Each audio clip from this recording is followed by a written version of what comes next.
life. When he came back to his senses, he said, I will arise and go back to my father. All those years, God of heaven had been trying to get him to come back home to his senses, but he could not. Now it is time to choose between life and death. He arose and returned home. To some of us, God is calling us to sort things with him. He is waiting for you and I. You must come quickly before they close the door. It is urgent, and the choice won't wait another day. The greatest decision ever made in your life is that of coming to Jesus Christ. Our hearts were made for Christ, and they will never rest until they rest in him. Whether you're a sports star, a ragamuffin, a cowboy, a great achiever in life, you will never rest until you rest in him. Great scientists like Isaac Newton, Louis Pasteur, Sir James Young Simpson, the founder of gynecology, were all believers. Isaac Newton forms the backbone of all the science that we use today, yet he did not boast in his own wisdom, but in that which Christ had worked through him. You're too small compared to Isaac Newton not to know Jesus. The greatest tragedy is not death, but dying without Christ.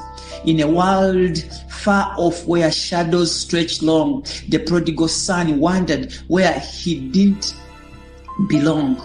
Weeks turned into months, then months turned into years, and wild hair grew all over his body. The rebel son grew weary of the endless runaways. One quiet evening, as the sun bowed its head, he turned towards home on a path lightly treaded. Each step was a memory, each mile a sigh. As the stars gently twinkled in the blue sky, the son staggered his way home. He had wasted years, squandered resources and opportunities and trust. He is now clothed in rags, his lips are parched, his body thin and skeletal, has made his way home. He is stinking but going back home. There are many bad boys that need to walk back home. Even you and I need to do that.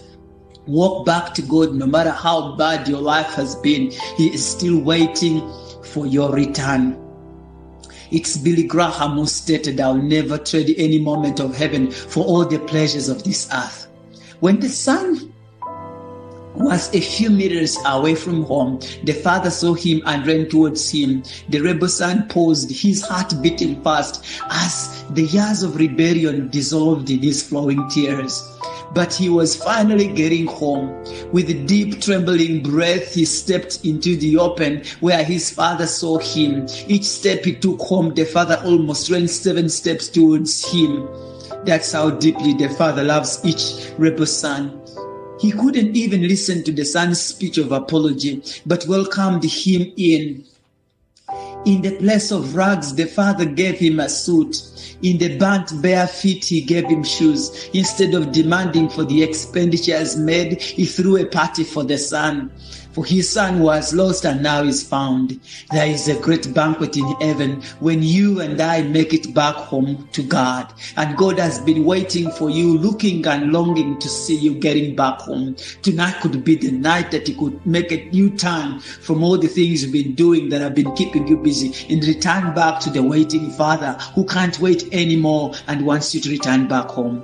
Now, if you've never given your life to Jesus, I want to give you an opportunity. I want you to say these words, Dear Lord, I am so sorry for the things I have said and done. Please forgive me. Write my name in the book of life. Today, I confess you as my Lord and Savior. If you have done this, find the Bible-believing church and start growing. Thank you for listening to us. Patrick, Living Word Community Church. God bless you.